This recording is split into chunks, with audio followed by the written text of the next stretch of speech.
कब आएगा,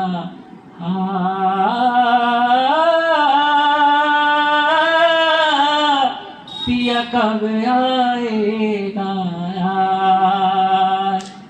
खाजड़ मेरा बह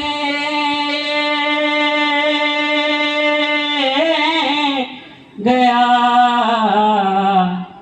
भाटीला पायल मचावे शोर, गज भंगोरी यूं कहे, पिया कब आएगा, पिया कब आएगा।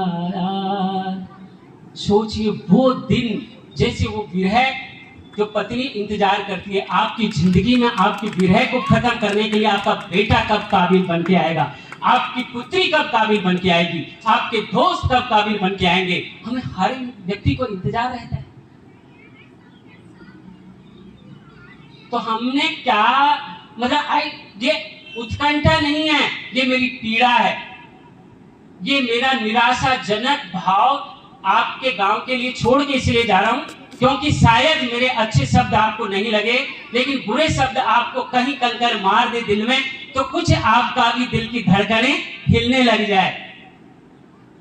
एक चीज बताऊं आपको कि जो मीठे से नफरत करे तो शरीर रखे स्वस्थ, जो मीठे से नफरत करे तो शरीर रखे स्वस्थ, और जो विवाद से दूर रखे तो माहौल बना दे रंगीन। कि तेरे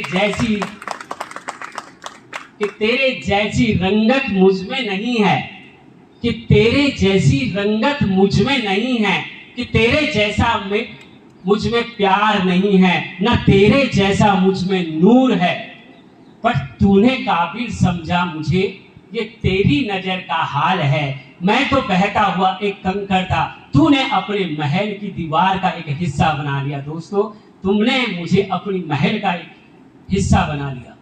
मैं इस मंच पर आया था आपके लिए। मेरा जीवन नॉर्मल नहीं है दोस्तों, और नॉर्मल लाइफ में जीना भी नहीं चाहता। और मैं इनको भी कहूंगा कि जब तक अगर मुसीबत नहीं आएगी आप सीखोगे ही नहीं कि रास्ता कितने कांटों भरा होता है। आप सब लोग यूट्यूब चलाते हो, उसमें बोलते हैं ना वो कि तुमने तो गैरों को आजमाया है, हमने तो अपनों को देखा है। लोग पत्थरों से डरते हैं, हमने तो फूलों से भी जख्म खाया है। आप खुद बनिए ना आत्मबल, आप अपना आत्मनिर्भर बनिए ना, आप अपनी सोच के साथ आगे बढ़िएगा ना, आप अपनी दुनिया बसाइएगा ना। जिसको कहते हैं, आप पढ़े लिखे हैं, वो आरएस अफसर है, इनोवेटिव, उसको सोचिए नवीनता, उसको सोचिए मौलिकता, उसको सोचिए जो अपने आप में विशिष्ट हो। क्या हम ये गुण ला रहे हैं? क्या ये हम अपने जहन में ये एट्रीब्यूट्स ब्रेन में डाल रहे हैं बच्चों के? अभी आजकल के बच्चे पता है क्या कहते हैं, उसको है पैर छूना है, तो वो यहां तक आता है, तब माँ बाप पीछे खड़े रहते हैं, वो कहते हैं पैर छूना ना यार, बोले अभी तो छुए थे उसकी गरिमा ही खत्म कर दी। आपको पता है, वो शायद आप लोग विद्वान आदमी हैं, कुछ हम भी पढ़ लेते हैं इधर उधर, कि एक वाकया हुआ था महाभारत में कि कुछ बंदों ने ऐसे पैर छुए थे भीष्म पितामह, तो उन्होंने एक वाक्य कहा कि क्या ये सही है? तो सबने कहा सर झुके तो थे, लिए थे। उन्होंने कहा कि नो, जब पैर किसी बुजुर्ग का छुआ जाता है तो उसकी पॉजिटिव एनर्जी आप में ट्रांसमिशन होती है, आप में उसके विचार आते हैं, आप में उसकी सोच आती है, आप में उसके गुण आते हैं। इसलिए उसके पैर का अंगूठा छुआ जाता है कि दादा मैं तेरे पैर के अंगूठे के नाखून के बराबर हूं, मुझे वो गति दे, वो मुझे एनर्जी दे, वो मुझे डायनामिक गतिशीलता दे कि मैं आकाश को छू सकूं।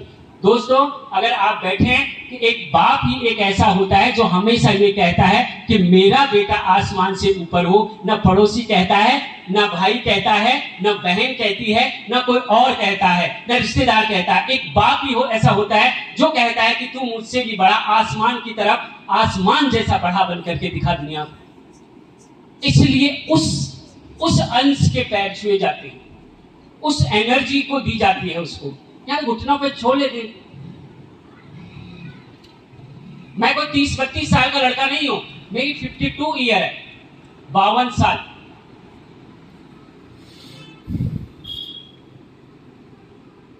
हम तो किसी के पीछे भाग जाते हैं, हमारे खुद के कदम ही छोड़ देते हैं।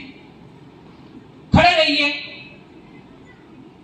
जब बारिश होती है तो सबके घर गीले होते हैं ना, सबको परेशानी आती है ना। एक बाज ही ऐसा होता है जो बादलों से ऊपर उड़ करके कहता है कि हाँ मैं हूं ना तेरा सामना करने के लिए। तो इन बच्चों को बाज बनाई है, इन बच्चों को ये सड़क पर चलने वाली मोटरसाइकिल के ड्राइवर ना बनाई है। परिपक्व करिए इनको व्यक्तित्व को, इनको इतना महान बना दीजिए कि हथौड़ा मारे कोई तो टूट ना पाए।